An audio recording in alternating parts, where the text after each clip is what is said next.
안녕하세요. 저는 경기도에 살고 있는 열심히 제 삶을 살고 있는 화려한 돌싱입니다. 제가 이혼을 하기 전에는 주변에서 이혼을 접하게 되면 저는 안타까움, 안쓰러움을 표현하곤 했는데요. 그랬던 제가 요즘 지인들에게 이혼을 접하게 되면 잘했다고 합니다.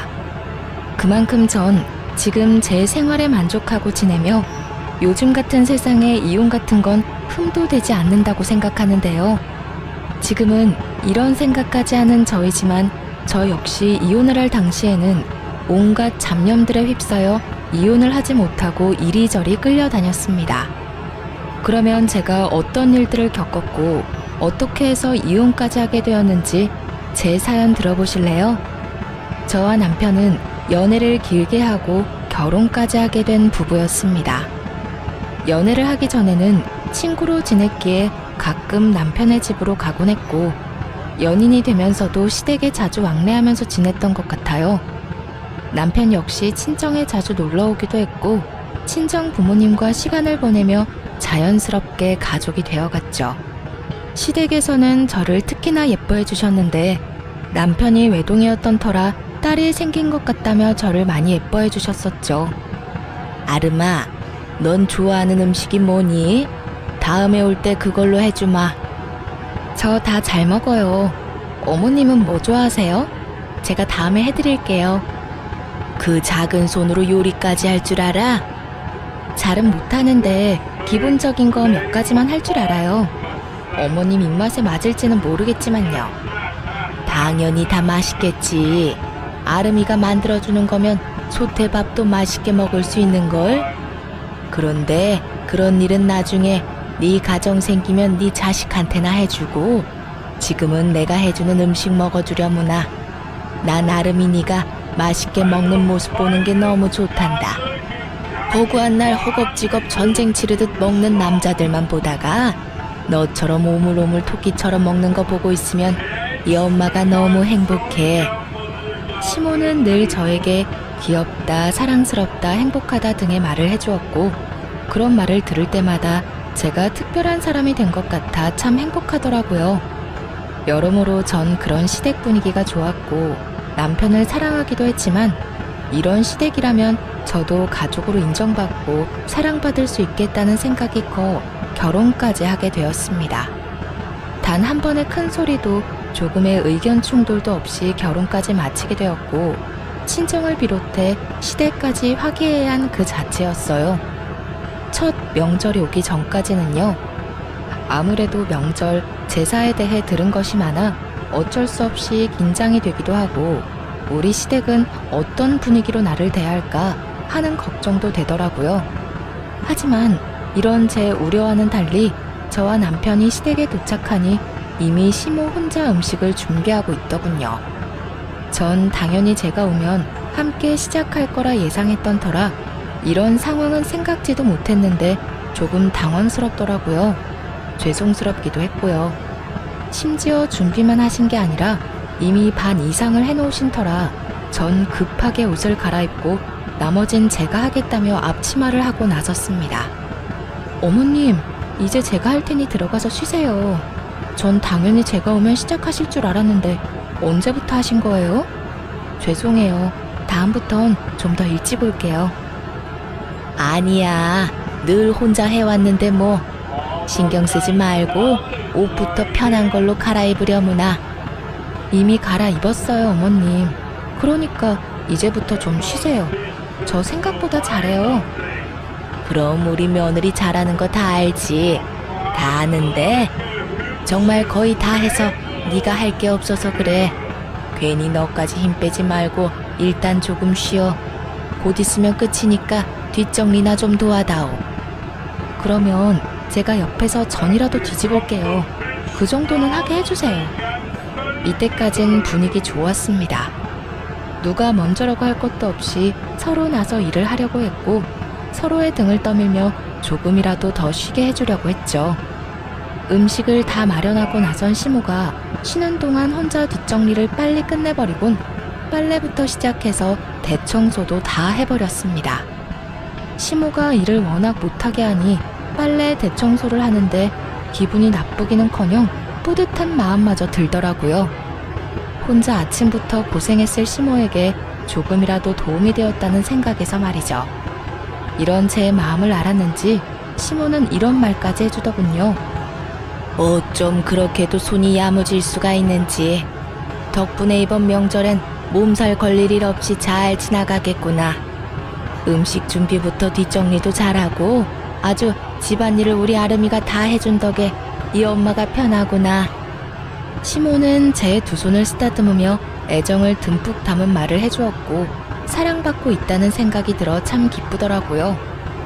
그렇게 좋은 분위기에서 명절을 보냈고 친정으로 가기 전 저희를 배웅해 주시는 시모에게 준비한 용돈 봉투를 드렸죠. 어머님, 저희 이제 가볼게요. 덕분에 많이 배우고 맛있게 먹고 잘 쉬다가 가요. 아, 그리고 어머님, 여기 용돈이요. 첫 명절이고 해서 준비했어요. 시모는 정말 생각도 못했다는 듯 놀란 눈을 하고 봉투를 보더라고요.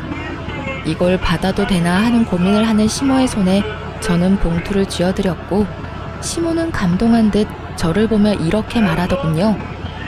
어머나, 이런 거 필요 없는데. 이래서 다들 딸 타령을 하는가 보구나. 우리 아들은 생전 이런 봉투 내미는 법이 없었는데. 에이, 엄마, 생신 때 용돈 드렸잖아요. 생일마저 입 닦으면 네가 아들이야? 그건 당연한 거야. 어찌되었든 아가, 고맙다. 내가 잘 쓰마. 여기까지도 좋았습니다. 그런데 봉투를 확인한 시모가 불현듯 이런 말을 하더라고요. 미세하게 굳은 표정을 지어 보이면서요. 그런데 혹시 너희 친정에도 명절이라고 봉투 준비했니? 전쟁의 시작과도 같은 질문이었습니다. 시모는 살짝 굳은 표정으로 저에게 물어왔고 시모의 의중을 알 수 없었던 저는 있는 사실 그대로 대답했어요. 굳이 숨길 필요도 없었고 차별을 두어 준비를 했던 것도 아니었으니까요. 네, 친정도 봉투로 준비했어요. 저는 매년 친정에 용돈 드렸었거든요. 그래서 올해도 마찬가지로 준비했어요. 그 순간 시모의 표정이 걷잡을 수 없이 굳어지며 완전히 다른 사람처럼 저에게 따지듯 닥달을 하더라고요. 그런 법이 어디 있니? 이제 시집 왔으면 친정을 챙길 필요 없지 않니? 넌 이제 우리 집 사람인데 왜 친정까지 챙기는지 모르겠구나. 애 없을 때 한 푼이라도 더 모을 생각을 해야지.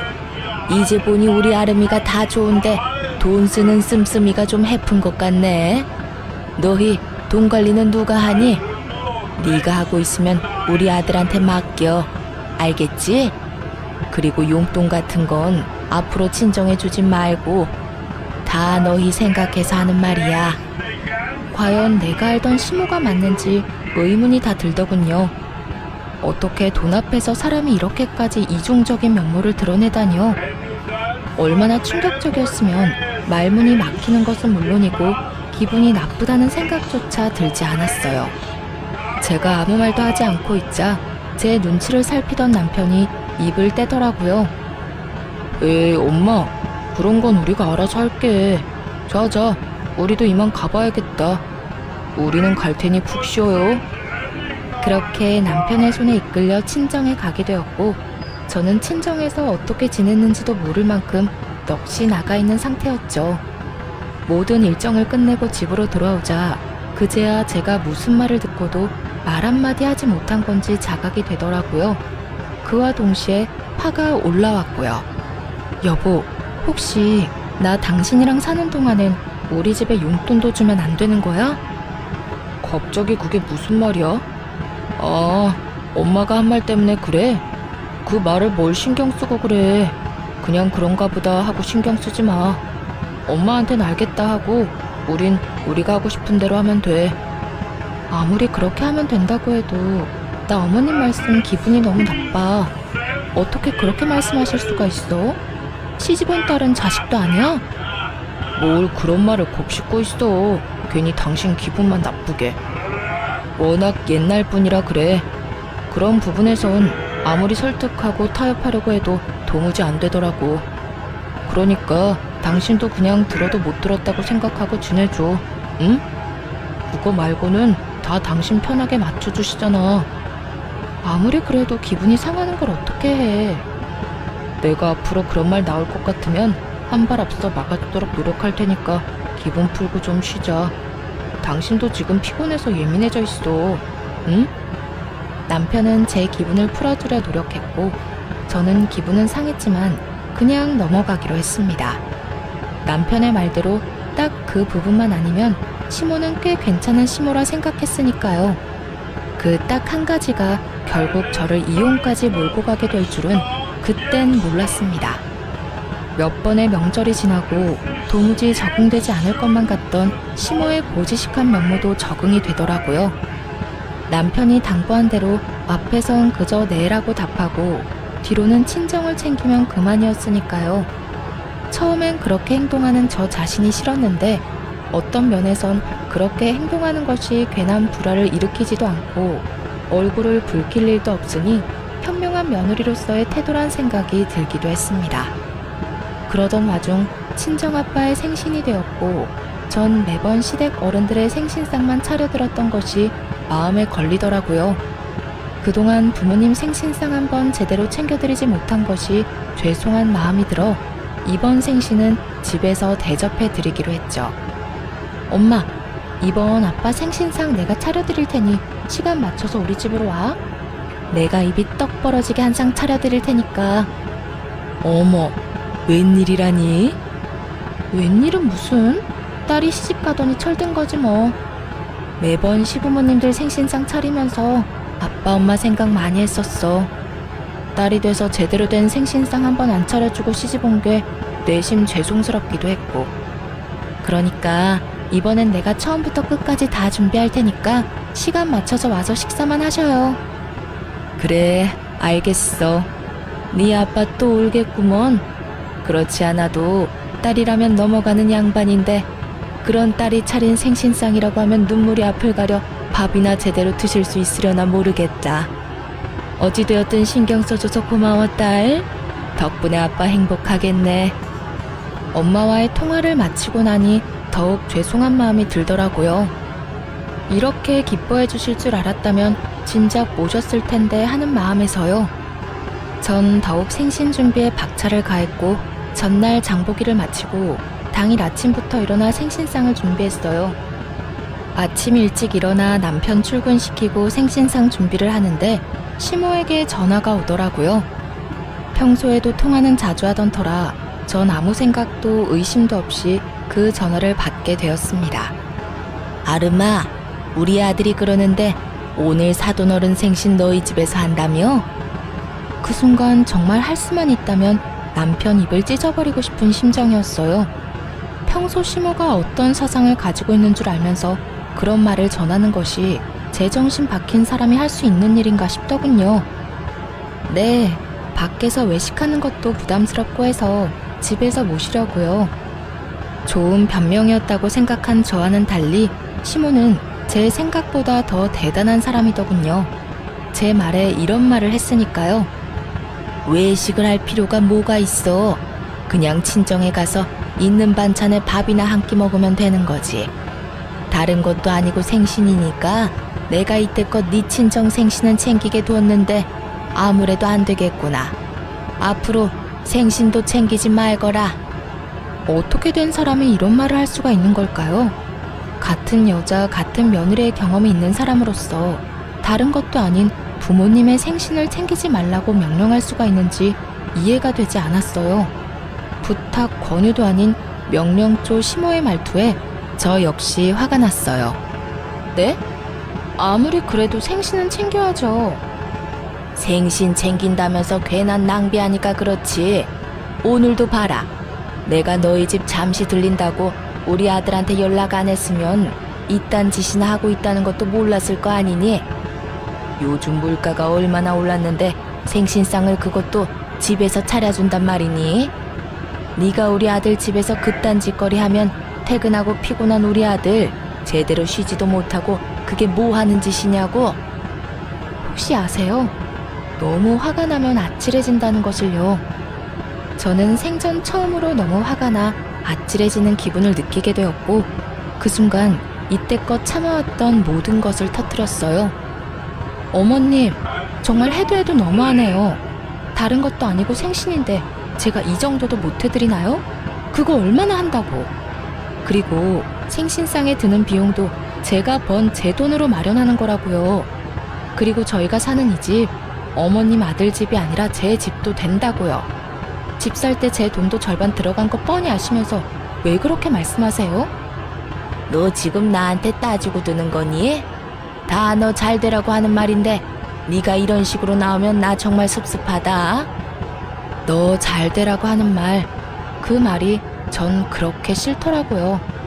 정말 제가 그리고 저희가 잘 되길 바란다면 이런 식의 강요는 아니지 않나요? 제가 나쁜 길로 빠져 쓰면 안 되는 곳에 돈을 낭비하는 것도 아니고 다른 사람도 아닌 저를 낳아주시고 정성으로 키워주신 부모님께 이 정도 돈과 시간도 쓰면 안 되는 거냐고요.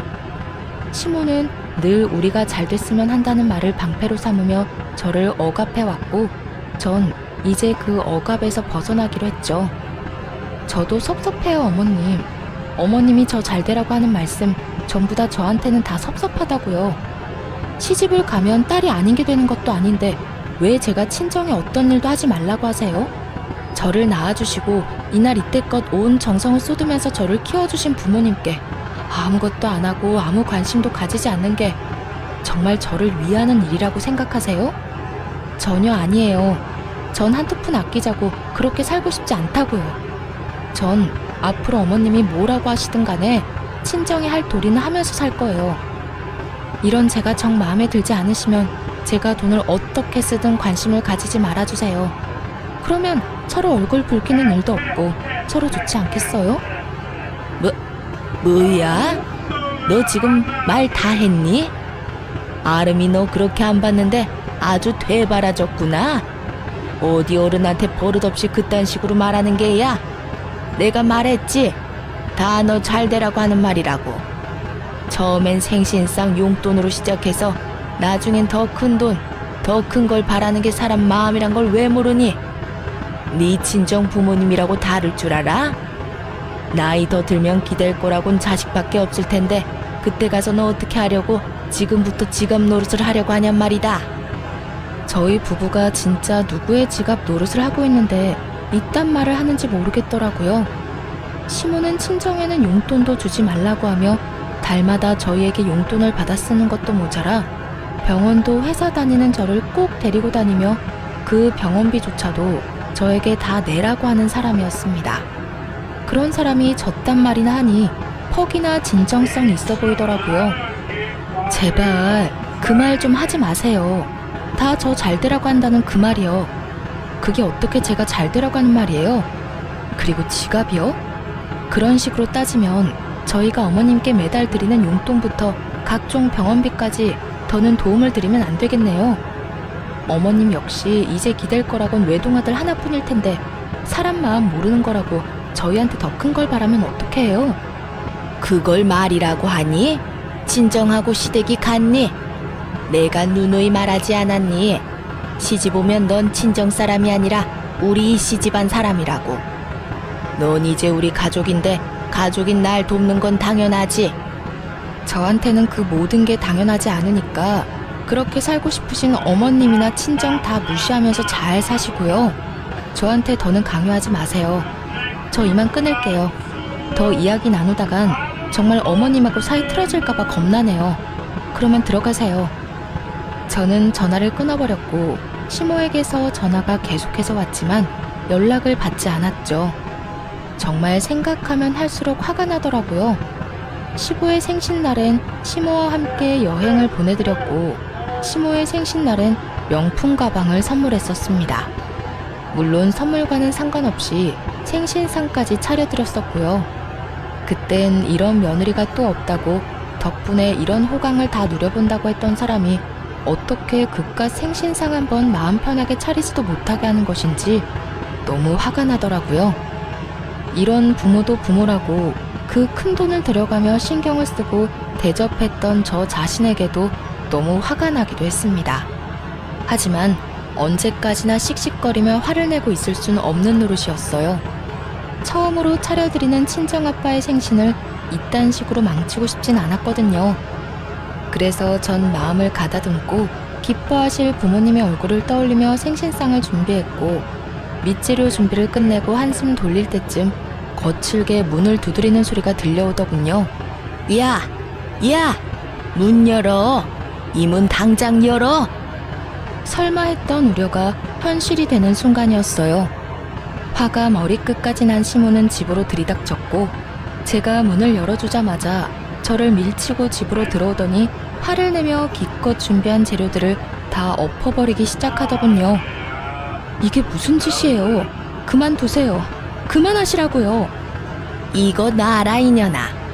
네가 그만하라고 하면 내가 그만할 줄 알아? 어디 건방지게 뭐? 강요하지 마. 신경을 꺼.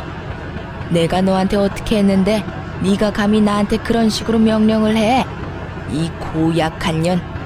내가 너 버릇을 단단히 고쳐줄 거다. 생신상? 웃기지 마. 내가 절대 아무것도 못하게 해줄 테니까. 아무리 말려도 눈이 돌아버린 시모를 말리는 건 불가능했어요. 이미 재료들은 손 쓸 수 없이 망가진 상태였고, 제가 말리면 말릴수록 시모는 더 격하게 난동을 부리더군요. 시모는 아예 집에서 어떤 음식도 만들게 하고 싶지 않았는지 아예 냉장고 문까지 열어 모든 음식들을 다 꺼내 바닥에 쏟아부어 버리더군요. 전 그저 그런 시모를 지켜보며 분이 풀릴 때까지 지켜보기로 했죠. 그러면서도 남편에게 연락해 당장 집으로 오라는 말을 전했고, 시모의 난동을 부리는 모습을 동영상으로 남기기도 했습니다. 네 년이 감히 날 우습게 봐? 이게 오냐오냐 해줬더니 어른 무서운 줄 모르고 날뛰는 꼴이라니. 내가 이렇게까지 하는데도 네가 생신상 차려낼 수 있을지 두고 보자. 시모는 끊임없이 저를 향한 분노를 뱉어내며 난동을 부려댔고, 그 사이 집에서 가까운 회사에 다니던 남편이 집으로 불이 나게 뛰어들어오더군요. 모든 광경을 목격하게 된 남편은 많이 놀랐는지 멈칫거리며 입을 벌리더라고요. 그것도 잠시 반찬통을 들고 바닥으로 집어던지려는 시모를 가까스로 저지한 남편은 시모에게 소리를 지르며 화를 냈어요. 엄마, 이게 다 뭐야? 도대체 이게 무슨 짓이야? 이 사람이 무슨 잘못을 얼마나 했다고 이딴 짓까지 하냐고. 이거 놔라. 저 물건이 나한테 한 말 들으면 너도 내가 왜 이렇게까지 했는지 다 이해할 것이다. 저 사람이 어떤 말을 어떻게 했든 이건 아니지. 엄마가 뭐 때문에 화가 났는지 대충 알겠는데 그 어떤 이유로 얼만큼 화가 났던 간에 이건 아니야. 자신을 이해하기는커녕 저를 두둔하고 나서는 남편을 보며 시모는 더 큰 분노를 느끼는 듯했고, 그 분노의 화살은 다시 저에게로 향하더군요. 너 도대체 내 아들한테 뭐라고 했길래 내 아들이 나한테 이렇게 화를 내? 그리고 이를 데가 없어서 회사에서 열심히 일하는 사람한테 전화질을 한 게야? 너 이렇게까지 생각 없는 물건이었어? 그 순간 어떤 생각이 들었는지 아세요? 다 포기하고 싶다, 다 버리고 싶다였어요. 난장판이 되어버린 집만큼 제 마음 역시 난장판이 되어버린 상태였고, 무엇보다 이 모든 광경을 부모님께 보이면 절대로 안 된다는 생각도 들었습니다. 다른 날도 아닌 생신날 이런 광경을 보게 된다면 그런 불효도 또 없을 테니까요. 화를 낼 가치도 없는 사람에게 화를 내고 싶지도 않았어요. 우선 전 봉지를 찾아들고 시모가 다 엎어버린 재료들을 챙겨놓고 시모의 손에 꽉 쥐어주며 이렇게 말했어요. 이거 덕분에 저는 못 쓰게 됐으니까 가져가서 저녁해 드세요. 어머니 말대로 요즘 물가가 장난이 아닌데 그냥 버릴 순 없으니까요. 어머님이 다 망쳤으니 어머님이 책임지시고 해결하시라고요. 그리고 뒷정리도 다 하고 가세요. 어머님 말대로 힘들게 일하고 온 어머님 귀한 아들이 이걸 다 치울 순 없는 노릇 아니겠어요? 그러니까 이 난리를 부린 어머님이 직접 다 치우고 가세요. 제 말에 시모는 몸까지 부들부들 떨며 손을 치켜들더군요. 전 그 손을 낚아채 뿌리쳐버렸고요. 이년이 감히? 자꾸 이년저년 하지 마세요. 전 어머님한테 그딴 욕 들을 만큼 잘못한 거 없어요. 그리고 제 몸에 손도 대지 마시고요. 저희 부모님이 맞고 다니라고 시집 보낸 거 아니고요. 행복하게 지내라고 시집 보낸 겁니다. 그러니까 앞으로 저한테 함부로 대하지 말아주세요. 여전히 몸을 부들부들 떨던 시모는 누가 말릴 새도 없이 이번엔 제 머리채를 획 잡아버렸고, 워낙 순식간에 일어난 일이라 어떤 반응도 하지 못했어요. 그 순간 부모님의 목소리가 들리더라고요. 연락도 없이 이렇게 일찍 와도 되는 거야? 집에 가보고 없으면 전화하면 되죠 뭐. 연락하면 분명 오지 말라고 할 게 뻔하다고요. 아무리 당신 생일상이라고 해도 어떻게 애한테 다 맡겨놓고 가만히 있어요? 나라도 가서 좀 도와야지. 그런데 왜 문이 열려있지? 얘는 겁도 없이... 어머, 이게 다 뭐야? 사돈, 뭐 하는 짓이에요? 아무래도 제가 마음에 걸렸던 부모님은 뭐라도 도울 마음에 일찍 저희 집으로 오셨고, 남편이 급하게 집으로 들어오느라 문을 잠그는 것을 깜빡했던 것이었습니다. 참고로 저희 집은 디지털 자물쇠가 아닌 열쇠로 문을 열고 닫는 터라 문을 닫는다고 해도 잠기진 않는 문이었고, 심지어 문을 제대로 닫지 않아 조금 열린 상태였던 거죠. 아무것도 알 리 없었던 부모님은 문을 열고 집으로 들어왔고, 그곳에서 처음 본 것이 제가 시모에게 머리채를 잡혀 이리저리 휘둘리고 있는 상황이었던 것이었어요. 그것도 아빠의 생신날 말이죠. 제가 떠올리기도 싫었던 최악의 상황이 되어버렸고, 제가 시모의 손에 휘둘리는 그 순간에도 부모님에 대한 죄송함에 어찌해야 할 바를 모르겠더라고요. 하지만 시모는 머리끝까지 화가 난 엄마의 고함을 듣지 못할 만큼 흥분한 상태였고, 여전히 저를 놓을 기미가 보이지 않는 상태였습니다. 그 순간 엄마보다 더 화가 난 아빠가 다가와 시모의 손을 낚아채 멀뚱히 서 있는 남편의 쪽으로 시모를 던지듯 밀어버렸습니다. 시모는 남편의 품에 고꾸라졌고, 그런 시모를 아빠는 무서운 표정으로 아무 말도 하지 않고 그저 노려보시더군요. 그런 아빠를 대신해 엄마가 시모에게 화를 내기 시작했습니다. 이보세요. 지금 도대체 이게 다 무슨 짓이에요? 우리 딸이 뭘 그렇게 잘못했다고 애를 이렇게까지 잡는 거냐고요? 아니, 잘못을 했더라도 말로 타이르면 되는 일이지, 우리 애가 짐승도 아니고 어떻게 이런 짓을 할 수가 있어요? 입 없어요? 말할 줄 몰라요? 그 뚫린 입으로 말 좀 해보라고. 격한 감정을 드러내며 시모에게 따져묻는 엄마와 아무 대답도 하지 않는 시모. 그야말로 그런 난리가 또 없는 상황이었어요. 그 상황에서도 화가 나는 것은 시모의 침묵이었어요. 엄마의 그 어떤 물음에도 시모는 그저 침묵을 지키고 있었는데, 그 침묵의 의미는 미안함이 아닌 그저 말도 섞고 싶지 않다는 느낌이 강하게 들었기 때문입니다. 엄마가 시모를 몰아붙이는 내내 시모는 빈정거리는 표정을 지어 보이며 입을 삐죽거리는 듯 엄마를 농락하는 모습을 보이더군요. 그 모습은 너는 짓거려라, 난 안 듣는다는 식의 무시와 다름이 없었고, 엄마도 저와 똑같이 느꼈는지 말할 가치도 없다시며 저를 데리고 나와 친정으로 와버렸습니다. 그리고 그날 저는 몰랐던 사실을 알게 되었습니다. 그 여편네 진짜 미친 거 아니야? 어떻게 감히 너한테 이딴 짓을 할 수가 있어? 네 남편은 도대체 뭐 하고 있었니? 네가 그런 일을 당하는데 멀뚱히 서서 구경만 하고 있다는 게 말이나 돼? 엄마가 일찍 서두르지 않았으면 어떻게 됐을 거야? 여보, 그만해. 아름이 놀란 거 안 보여? 그러니까 애한테 그러지 말고 흥분 좀 가라앉혀. 네가 뭘 잘못했다고 고개 숙이고 있어? 딸, 고개 들어. 너 잘못한 거 하나도 없어. 엄마, 아빠, 죄송해요. 하필 생신날 이런 꼴 보여서. 네 잘못 아니라니까. 어떻게 인간의 탈을 쓰고 남의 집 자식한테 그딴 짓을 할 수가 있어? 인간이라면 그러면 안 되지. 돈 받아갈 땐 그렇게 고맙다고 바닥 갈라지게 고개 숙이고 잘하겠다고 하더니 이게 잘하는 거야? 머리채나 잡아뜯는 게 잘하는 거냐고. 돈? 엄마, 그게 무슨 말이야? 그 뒤로 이어진 엄마의 말은 정말 어이가 없더라고요. 어느 날은 네 남편이 술 먹고 여기로 찾아왔더라. 그 옆편에 살던 집 주인이 당장 나가라고 했다던데 돈이 없어서 마땅히 옮겨줄 집이 없다고 말이야.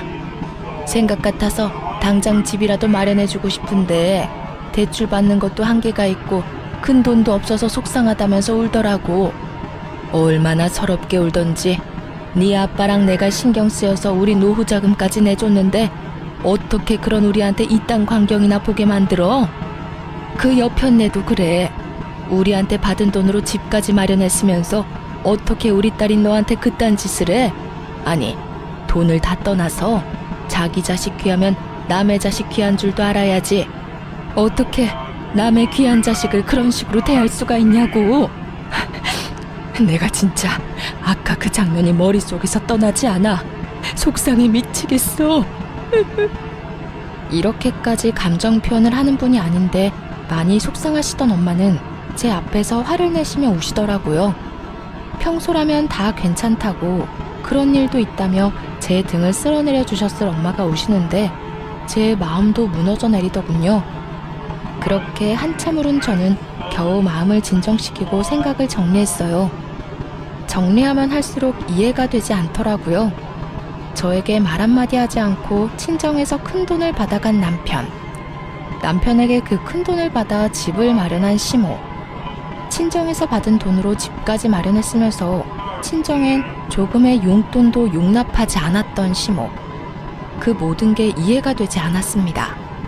더욱 괘씸한 건 남편이었어요. 시모의 집을 마련하던 시기에 제가 이것저것 물었던 적이 있는데 그때마다 남편은 저에게 거짓말을 해대며 어물쩍 그 상황을 넘어가곤 했으니까요.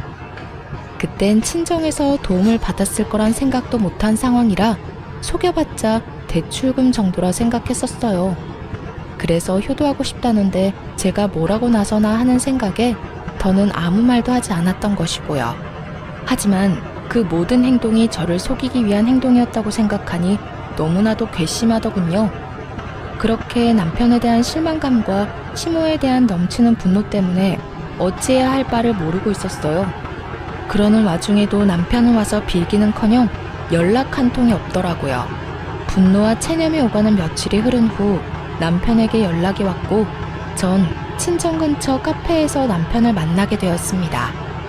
어쩌면 싹싹 빌며 사과를 해올 수도 있을 거라 생각했는데 남편은 다리를 꼬고 앉아 저에게 이혼을 통보하더라고요. 뭐 그 역시도 제 예상 안에 있기도 했지만요. 우리 이혼하자. 뭐? 이혼? 그래, 이혼. 엄마랑 많이 이야기해봤는데 아무래도 우리 이혼하는 게 좋을 것 같아. 당신이랑 엄마 사이에서 나도 힘들고 당신도 앞으로 우리 엄마 보기 싫을 거고 그러면 난 더 힘들어질 거고 우리 앞날이 뻔하잖아. 지금 이혼을 입 밖으로 내뱉고 싶은 사람이 누군데 감히 누가 먼저 이혼을 입 밖에 내나 싶더라고요. 그러면서도 그 검은 속내가 뻔히 보이기도 했고요. 이혼? 당연히 해야지. 그런데 당신 우리 집에서 돈 많이 받아갔더라. 그 돈으로 어머님 집 사는데 보태드렸고 이혼은 하는데 돈은 다 토해내야 하지 않겠어? 제 말에 남편은 그게 무슨 헛소리냐고 웃더라고요. 그러면서 하는 말은 정말 가관이었습니다. 내가 왜 그 돈을 줘야 해? 난 빌린 적도 없는데? 내가 빌려줬다는 증거라도 있어? 있으면 가지고 와 보든가. 이런 걸 보고 딱 잡아댄다고들 하시죠? 네, 남편도 그런 적 없다며 딱 잡아떼기 시작하더라고요. 여유롭게 커피까지 홀짝홀짝 마셔대며 증거가 있다면 가지고 오라는데 그 모습이 참 하찮더라고요. 얼마나 보고 배운 것이 없으면 저렇게까지 뻔뻔할까 싶기도 하고 얼마나 생각하는 바가 밑바닥이면 저딴 행동밖에 하지 못할까 싶기도 해서요. 이혼의 단어가 나오고 난 후 아니 어쩌면 어렴풋이 설마 이러진 않을까 했던 제 생각과 전혀 다르지 않은 하찮은 태도였어요. 부모님은 남편에게 차용증 한 장 쓰라는 말도 하지 않고 돈을 주었고 이체를 해주었다고는 하나 그냥 준 것이라고 우기면 할 말이 없는 상황이었죠. 하지만 제 부모님은 제가 생각했던 것보다 상황 대처 능력이 더욱 대단한 분들이시더라고요. 증거 있어. 이런 상황을 예상하고 그랬던 건 아니지만 우리 엄마 아빠가 그날 그 상황을 다 동영상으로 남겨놨다고 하시더라고. 네, 맞습니다. 부모님은 차용증 대신 홈 CCTV로 모든 상황을 녹화했고 그 녹화본을 따로 간직하고 계셨다고 하더라고요. 그 홈 CCTV는 제가 설치를 해드린 것이었는데 아무래도 두 분만 계시는 것이 불안해 설치해둔 것이 이렇게 쓰인 것이었죠. 그럴 리가 없다는 표정의 남편을 향해 동영상을 틀고 볼륨을 키웠죠. 장인어른, 장모님, 정말 감사합니다. 제가 형편이 되는 대로 조금씩이라도 갚겠습니다. 덕분에 저희 어머니 이제 이사 걱정 없이 보내실 수 있게 됐어요. 정말 감사합니다. 제가 이자까지 쳐서 꼭 갚겠습니다. 영상 속의 남편은 고개를 바닥에 박고 눈물을 흘리며 온 마음을 다해 감사한 마음을 전하고 있었어요. 그런 남편을 아빠는 일으켜 세우며 진정시켜 주셨고요. 그래, 이 돈으로 해결된다니 다행이네. 좋은 일인데 뭘 그렇게 울고 그래. 인제 그만 울고. 자네, 내가 이 돈 왜 빌려주는 줄 알지? 우리 딸 눈에 눈물 흘리게 하지 말라고 빌려주는 걸세. 돈 때문에 자네가 힘들어하면 우리 딸도 힘들 테니 우리 노후 자금까지 털어서 빌려주는 거라고. 네, 잘 압니다. 제가 아름이 눈에 눈물 흘리지 않게 잘하겠습니다. 정말 세상에서 제일 행복한 여자로 만들어줄 겁니다. 그래, 그거면 됐어. 혹시나 우리 딸 눈에 눈물 나게 하는 날엔 지금 이 돈 한 번에 다 갚아야 할 거야. 농담 아니네. 나는 다른 건 몰라도 내 딸 눈에 눈물 나는 꼴은 못 봐. 자네, 내 말 무슨 뜻인지 알지? 네, 잘 알겠습니다. 혹시나 아름이랑 제가 잘못되면 당연히 이 돈은 다 돌려드려야죠.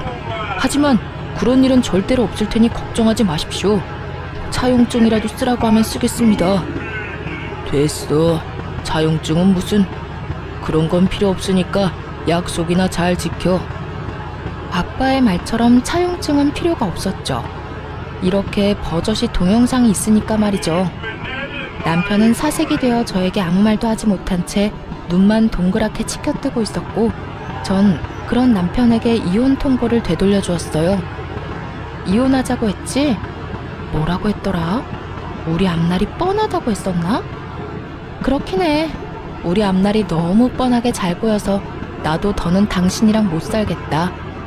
이렇게 이혼할 거 이때까지 왜 참고 살았나 모르겠어. 어찌되었든 위자료 청구는 할 거니까 준비해놔. 당신 포함해서 당신 엄마한테도 소장 갈 거니까 참고하고. 그러면 법원에서 봐. 할 말을 다한 제가 자리에서 일어나려고 하자 손바닥 뒤집듯 태도를 180도 바꿔버린 남편놈이 제일 가벼운 무릎부터 꿇더라고요. 여보, 잠시만. 정말 이혼하자는 말이 아니었어. 그런 뜻이 아니었다고. 내 말 좀 들어봐.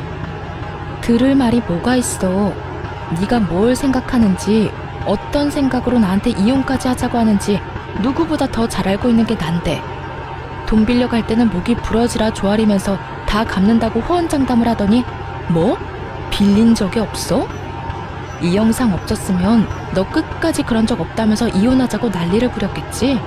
내 말이 틀려? 됐어. 너 같은 인간 쓰레기를 무슨 말을 더 하겠니? 난 이제 너한테 듣고 싶은 말도 전혀 없고 더는 너 같은 인간한테 하고 싶은 말도 없어. 아니야, 그런 게 아니라고. 난 그저 내가 이혼하자고 하면 당신이 숙이고 들어올 줄 알고 그런 거였어. 그리고 돈은 당신이 막 몰아붙이니까 나도 순간 짜증이 나서 아무 말이나 짓거린 거야. 아, 진짜 구질구질하다. 변명을 하라거든 제대로나 해.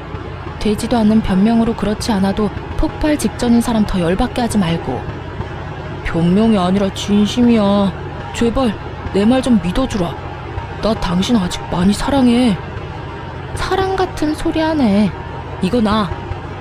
남편은 그제야 저를 붙잡고 늘어졌지만 전 그런 남편의 손을 뿌리치고 자리를 벗어났습니다. 그 후 예정대로 남편과 시모에게 소장을 날렸고 그 결과 위자료도 받고 이혼까지 마무리하게 되었습니다.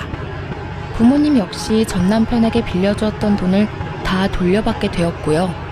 친정 부모님께 줄 돈과 저에게 줄 위자료 때문에 전 시모는 집을 다시 팔고 작은 월세집으로 이사하게 되었고, 전 남편 역시 저에게 최고액의 위자료를 주게 된 탓에 빚쟁이가 되어 전 시모의 집으로 들어가게 되었죠.